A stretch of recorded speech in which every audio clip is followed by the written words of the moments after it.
Hey guys, this is John. A little bit different of a format this time around. I'm actually on the floor of the hotel room, and I got a bird's eye view, so I think this will be an improved board angle.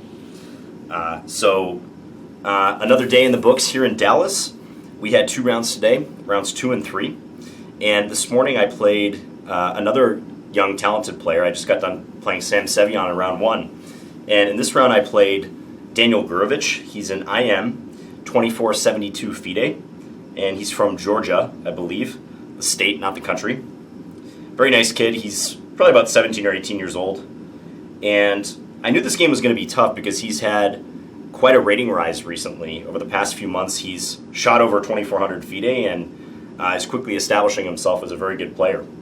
So I was white this game. Again, you're seeing it from my point of view, and I opened with d4. Gurevich played knight f6, and I played knight f3. I usually play c4 on move 2, but knight f3 was some specific prep I had, and I sometimes play this move. I found that knight f3 compared to c4, c4 you have to be ready for a little bit of everything. There's more main lines that are possible. c4 is the main line of the d4 openings. Whereas when you play knight f3, you're kind of sitting back, just making a developing move. You sometimes rule out certain lines that you can play, like for instance, you can't play any system where the knight comes to e2, which there's a lot of them in d-pawn openings, but you gain some control over the position. So Gurevich replied with e6, and I decided to play the Kali. I played e3, so this is the Kali system, whereby white will bring the bishop to d3, and there's a couple different ways white can play it after that, and I played one of the more active systems. And I was inspired to do this because of a game I saw recently where Kramnik beat Topalov in Macedonia. I believe it was last month, could have been even earlier this month. But this opening is typically not played by super grandmasters, especially against other super grandmasters. So for Kramnik to come out and win in this opening against no less a player than Topalov, former world champion, I think was pretty telling. So I was eager to try this system myself. So Gurevich played b6. He didn't seem particularly surprised, so I suspect he has prepared this line in the past. I played bishop d3. He played bishop b7, and I castled. So black is not putting a pawn on d5 because they don't want to inhibit their light square bishop. They want to keep this diagonal open for this piece. Black could play d5. It's perfectly fine to do so, but most players who play knight f6 followed by e6 do like to keep that diagonal open. Nimzo Indian and Bogo Indian players. So here, black struck at my center with c5, so attacking with a flank pawn on d4. So if I were playing this in true Kali style, I might play something like c3 here and play the position a little more slowly and kind of build around this structure. White often will go knight bd2 and queen e2, etc.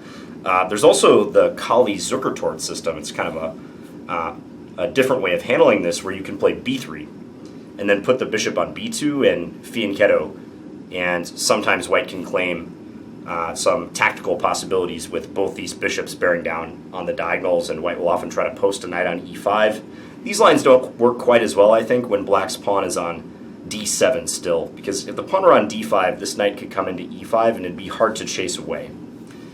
So those are just some permutations of this line.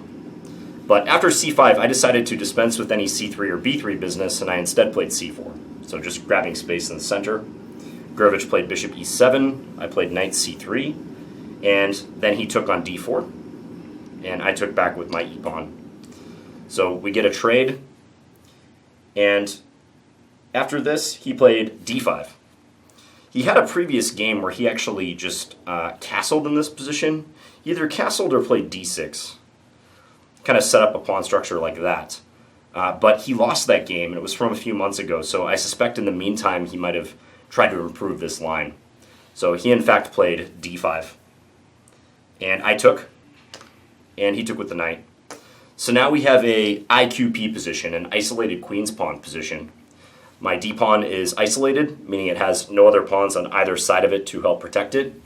And if it's going to be protected, it has to be protected by the white pieces. However, in return for this isolated pawn, white gains a lot of activity. I have half-open E and C files, actually an entirely open C file, and good attacking chances in the future. So here I followed in Kramnik's footsteps and I played knight e5. There's a number of ways white can handle this. IQP positions tend to be fairly flexible. There's lots of different setups you can adopt. when you have the IQP. Whereas for the side with the IQP, so black in this case, their strategy is usually a little more straightforward. They're mainly trying to blockade the isolated pawn, trade down, and try to exploit this pawn weakness later. Whereas white's game is going to be predicated on playing actively and trying to avoid getting into some sort of endgame or some sort of static position where this pawn weakness is really going to tell. So after knight takes e5, d5 rather, I played knight e5, and here my opponent castled. And just like that Kramnik-Topalov game, I played queen g4, so popping the queen out here. And now there's some ideas with bishop h6. This is something that black would have to be worried about, because then I'd be attacking g7 with the bishop and the queen. And should that g-pawn move, we could take the rook on f8. So queen g4 sends a clear message to black that I'm coming after your king. So here's where we get the split, because Topalov played f5 against Kramnik and tried to disturb this queen, and Kramnik ended up returning with the queen to e2 and won a nice game. But my opponent played maybe a more testing move, testing in the sense that it's going to demand more of white. f5, after queen e2, I think white can be pretty happy with this, and in fact, I think the onus is on black to kind of equalize the game here. Whereas after the move my opponent plays, knight f6, we get into a lot of tactical complications. Because you'll see as the play unfolds here, I sacrifice a pawn for the attack. So knight f6 hits my queen, and I play queen h4. So this does walk into the direction of that dark square bishop. You notice that black's bishop on e7 will be eyeing my queen, but there's the little issue of the knight being in the way. And should that knight move, black could very well get mated on h7, except if it moves to the square where it moved in the game, which was e4. So my opponent played knight e4, attacking my queen, and I dropped the queen to h3. We were both still in our preparation at this point. He was moving very quick, and even though I've never played this line before, I had looked at this line previously, and so we were both playing pretty fast up till this point. So queen h3, so now that my queen has backed off a little bit and there's no threat of mate on h7, black can take this pawn on d4, which he did. So, and in doing so, attacks the knight on e5.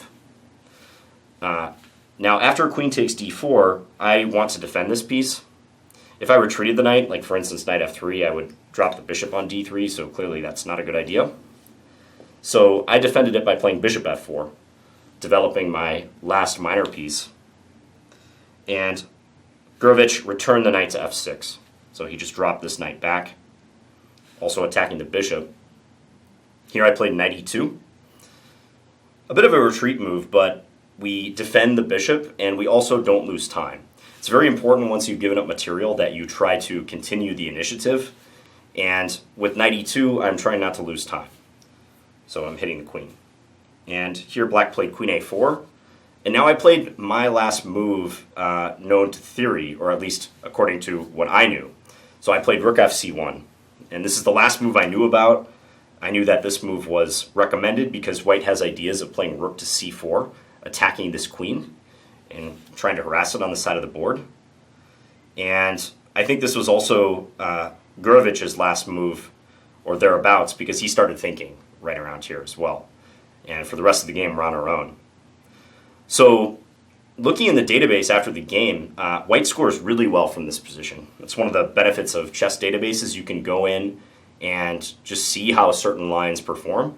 And white scores excellently from here. I think something like 4.5 out of 5. And in particular, there's an English grandmaster by the name of Mark Hebden who has played excellently on the white side of this line, and he's notched a couple victories. So, yeah, rook fc1 looks strange. It kind of looks like we're playing on the wrong wing. I mean, white sacrificed a pawn, and I've got my queen like aiming at black's king, plus these bishops and this knight on e5. It seems like we should be focusing here. But there's not a direct attack that's going to succeed right now. This knight on f6 holds h7, and black hasn't weakened himself tremendously on that side of the board. So a little bit of indirect pressure is called for, so hence rook fc1. And in doing so, we keep the a2 pawn defended. That's the benefit of rook fc1 as opposed to rook ac1, because this pawn could be loose. So after rook fc1 was played, black played knight a6. There's some difficulties for black in completing their development. That's the price you pay for grabbing material sometimes. And note here, just one basic problem. If knight b7, I can just take on d7, and black can pretty much resign, because if knight takes knight, black gets mated down here. So sometimes if you can't play like a natural move like that, like knight bd7 for black, that's a sign that your position is bad. But for the most part of this game, my opponent played very calmly and rationally. And I have to give him credit for that. So he just played knight a6, connecting the rooks and getting the knight out and about. And here I played rook c4. So as planned, I shift the rook up to c4 and attack this queen. So not only does this hit the queen, but once the queen is forced back, I can sometimes hope to transfer the rook along the fourth rank. So if I were to move this dark square bishop, like say g5, as occurred coming up, then this rook has free reign, and maybe I can transfer it over and have even more resources in the vicinity of black's king. So rook c4, and black played queen e8. So we're on move 17, and all of this has been played so far already. Yeah, I found like at least 2 or 3 games to have reached this position, and a couple of them were by that Grandmaster Mark Hebden. So after queen e8, I started thinking for a very long time. And my next few moves, I'd say my next 3 moves, burned a ton of time on my clock. And I sometimes have time management problems. That's one issue I've been working through in chess, is managing my time better. And as soon as I saw this position, I knew this was a type of position that could give me trouble. It would give a lot of players trouble, because white has several tempting options here, but there's no clearly good option, or at least I didn't think there was. So we're up a pawn.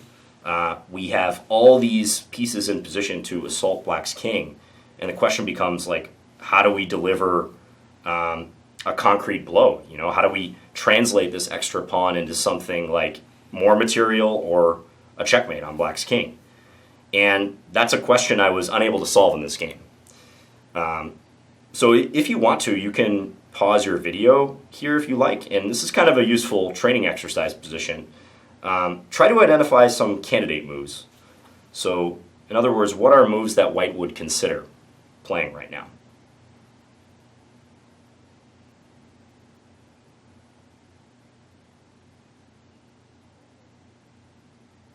Okay, so I think there's at least 2 pretty obvious candidate moves, and there's maybe a couple more subtle candidate moves. So, obvious candidate moves here would be ones that deflect this knight. So we identified this knight earlier as the piece that's holding together black's position. If this knight is gone, we can just checkmate black on h7. So the moves that I would most seriously consider here, and did consider in the game, are ones designed to just eliminate that knight. So hence we've got bishop g5, threatening bishop takes f6, and we also have knight g4, threatening knight takes f6, again a deflection idea. Now one of these moves is better than the other, and unfortunately for me, I chose the wrong one. So I played bishop g5, and in looking at the database later, I found that knight g4 was the better way of going about this. And I haven't had a chance to look at it in detail. You're seeing my analysis about 12 hours after this game was played. But on knight g4, there was a game by Hebden where after g6, he played this interesting maneuver. And I'm having to take a look at my chess piece here, where he gave a check on h6 with the knight. So now that there's no pawn there, this square is undefended. King g7, and then white planted this bishop on e5, setting up a pin on this knight. Now, I actually saw this line in the game, but I couldn't fully assess what was going on. I think white kind of just has to trust here that they have enough play for the pawn. It looks a little weird, but black is very bound up, specifically because that knight is pinned. And there's ways that white can pressurize this knight, like this rook will now come to f4, and potentially white will play knight g4 and hammer this a 3rd time, be attacking it with all 3 of these pieces. Maybe the queen even makes an appearance on h6 and checks the black king. So this was a way to play whereby I actually am not even really risking that much. So I really, in retrospect, wish I would have gone for this line, knight g4. But in the game, I was so fixated on just purely trying to checkmate black that I sort of lost my sense of objectivity a little bit, I think. So I played this bishop g5 move, which was also like not bad, but knight g4 is definitely better. and then g6. And in deciding to play bishop g5, I had a real internal debate about what to do after black plays g6, because I consider g6 to be basically forced. Oh, and by the way, on the previous move, a couple other moves you might consider would be slower moves. So aside from bishop g5 or knight g4, you might look at stuff like knight g3, like maybe trying to come to h5 with the knight, maybe even including this rook, although that didn't seriously play into my thoughts at the moment. If black gets a chance, I think they're going to try to plant this knight on c5 and get an attack on d3 and maybe introduce some more defensive pieces. So there is like some reason to hurry a bit for white. I even thought about bishop h6 here, by the way, which is kind of crazy and not the best move. But the point would be that if black takes, we take with the queen, and I'm threatening stuff like rook g4 check, because again, this knight, if it gets deflected away, we're going to just checkmate black on h7. So there's a lot to think about, and my roommate Keaton, he made an astute comment about this. He said he felt bad for me while I was playing this game, because this is exactly the type of position where you know you have good chances, but there's so many options to consider, and black is pretty much just responding to those options, that the onus is really on white to try to find the blow, and hence I burned a lot of time. So I played that bishop g5 move, and black played g6. If h6, they're just going to get crushed after bishop takes h6. Let's say pawn takes and queen takes again. Black's king is way too open. I would make that sacrifice in a second, and rook g4 check on the next move is going to be decisive. You simply cannot play h6 in that position if you're black. So g6 was played very quickly, and I can win an exchange here. I can play bishop h6, and if you notice this move in your calculations, good job to you. Bishop h6 traps the rook. However, I kind of had a bad feeling about that move. I thought that's kind of what black wanted. They might be willing to give back a little bit of material to dissipate the pressure. And also, the engine pointed out after the game that queen b5 is a very strong move here for black, attacking the knight on e5 and also attacking the pawn on b2. And it's messy, but the engine prefers black in this position, despite the fact that white is ready to win the rook for the bishop. And remember, black has one extra pawn too, so material-wise, black's not going to be doing too bad. Also, like bishop h6 just felt like it was kind of selling out too cheap. I knew I had an attack. I've been playing this game aggressively from the get-go, and I didn't feel like settling for material right now. So hence I played queen h6 instead. And if you want to pause your video again, you can ask yourself, what is the purpose of queen h6? Why did I play this move? What am I trying to set up?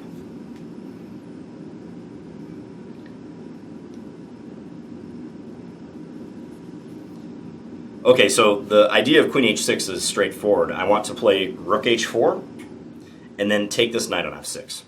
So if I got two more moves, that's exactly what I would do. I would eliminate that knight, and same old story, we're crashing through on h7. So I specifically wanted my queen in front so I could take that. Now that the bishop is no longer able to attack h7, it's blunted by that g6 pawn, I'm trying to introduce the rook to help out the queen to checkmate black on h7. So on queen h6, black only has one decent reply. It's knight h5, which is what Gurevich played. So this interrupts any h-file pressure, and it also offers an exchange of the bishops.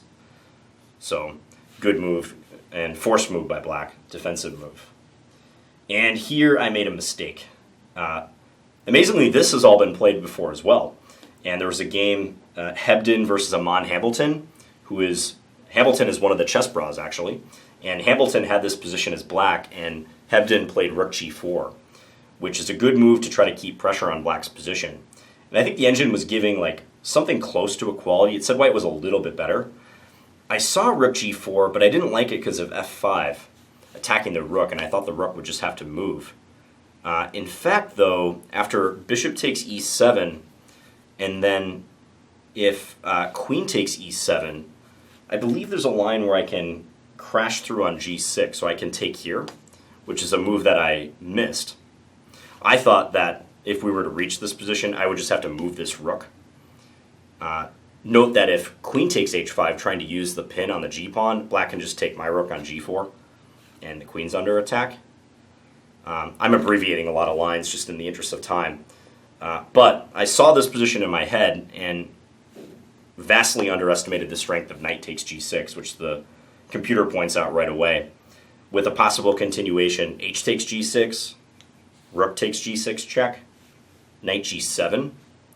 So white has sacrificed a piece, and now bishop takes h6. Kind of surprising, you give up this bishop for the knight on the side of the board. Bishop takes, and then knight d4. And there's a lot of heat coming down on black's position. Knight takes e6 is one threat. Also, there's even kind of a slower threat by white, which is to play knight f3 to g5, and then try to checkmate black on this h7 square, amazingly. And with black's knight being pinned on g7, that actually could become a reality. It's not like completely out of the question. So this is a line I just underestimated and did not see during the game. So wish I would have played rook g4 in that position.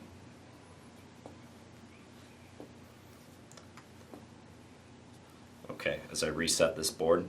This is one of the things when you're analyzing with a regular board as opposed to analyzing online. You get kind of spoiled with the online board because you can just instantly like rewind to a position.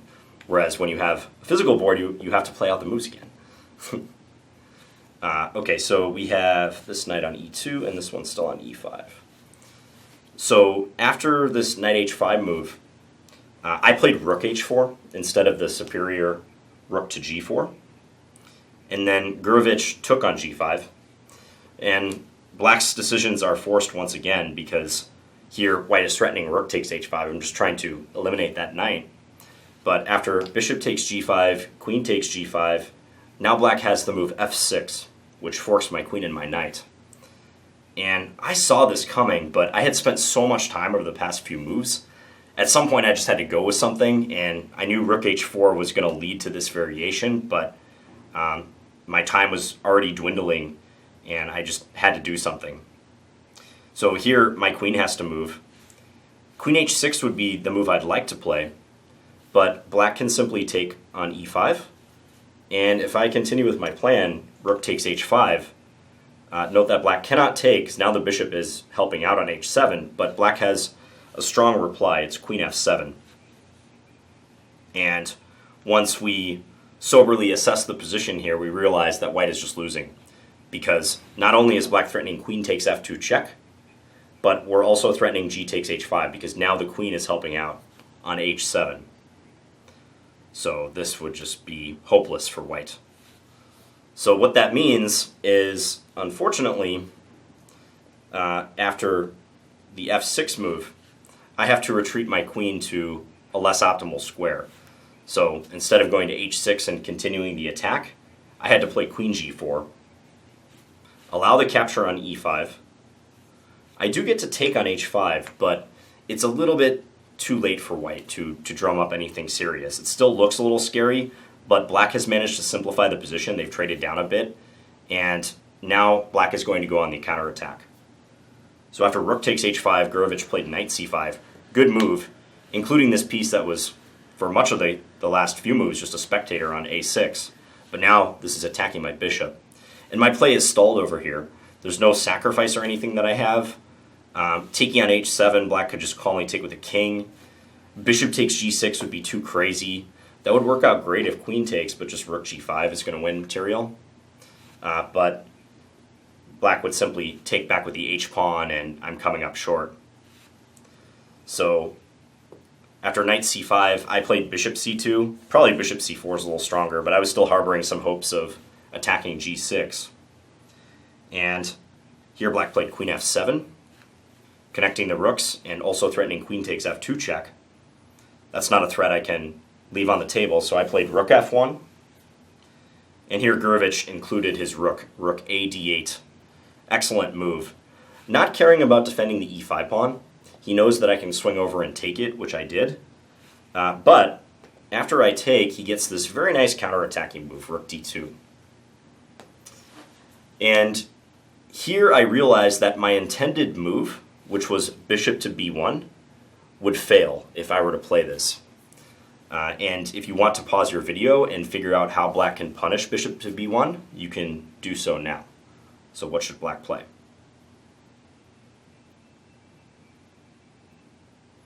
Okay, so black has the lovely refutation here. Queen takes f2 check. A hammer blow. And I can't ignore that queen. I have to take it, and then rook d1 check. And white is done in by the weak back rank.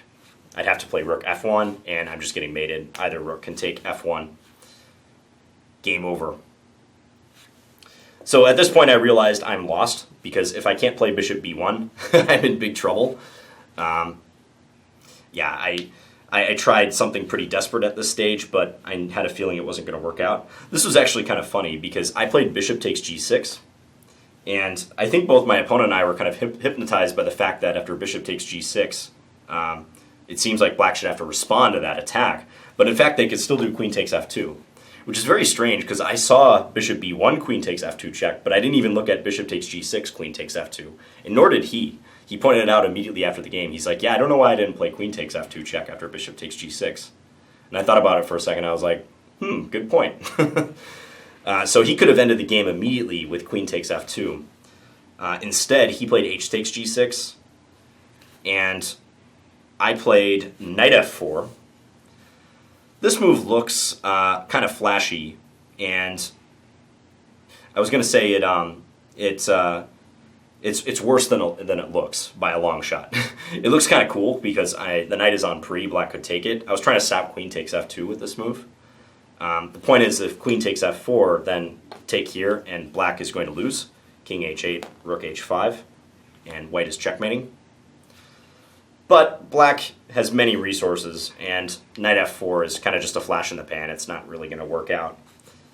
So after knight f4, he reacted with a calm move. He played rook d4, pinning me along the fourth rank, and kind of indirectly defending these pawns.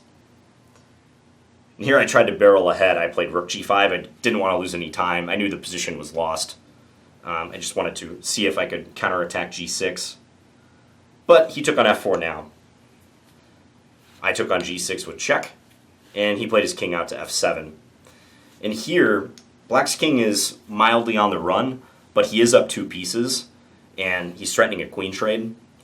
So I played rook g7 check, brought the king back here. I can't trade queens. If I trade queens, the endgame is losing in many ways. So I played queen h5 check. He played king d8. Here I threw in the move b4 just to see if he would take it. Maybe I can get in rook d1 or some sort of Hail Mary to try to save the game, but this was just one of these moves you play before resigning. And he played an accurate move. He played rook d5, attacking my queen. Note that here, queen takes f2 check does not work. Maybe this is one of the last-ditch attempts I have to try to confuse him, because rook d1 led to mate in earlier lines, but here, queen takes d1 is possible, and white wins. So he accurately assessed that, though, and just played rook to d4, or sorry, rook d5 instead. This queen is here, I believe. Attacking my queen, and I just gave it up here. I resigned, because if my queen is forced away from defending the d1 square, he will have queen takes f2. So say I play like queen h7, that threat would work now. Also, black is just up 2 pieces, and it's pretty senseless to continue the game. So that's how I lost this game to international master Daniel Gurevich. I was disappointed because I had a great attacking position, and I knew I had awesome compensation for the pawn, and I thought it was a great opportunity to score. But I think I was a little bit done in by the type of position it was, where white has many attacking options that have to be calculated exactly, and black is pretty much just reacting to those attacks. So in terms of difficulty, like black's play, when I had all that stuff going on the king side, and after they had played the queen back to e8, black's play is easier. Objectively, white is a lot better, but they have to kind of find their way through that maze to prove it. And it's just a problem you sometimes encounter in chess. If you're not able to solve that concrete issue that you've been presented in a game, then you don't deserve to win the game. So Daniel defended well. Interesting game, I think, and hope you guys enjoyed this one. I'll be back with my round 3 coverage very soon. So thanks for watching, guys. Bye.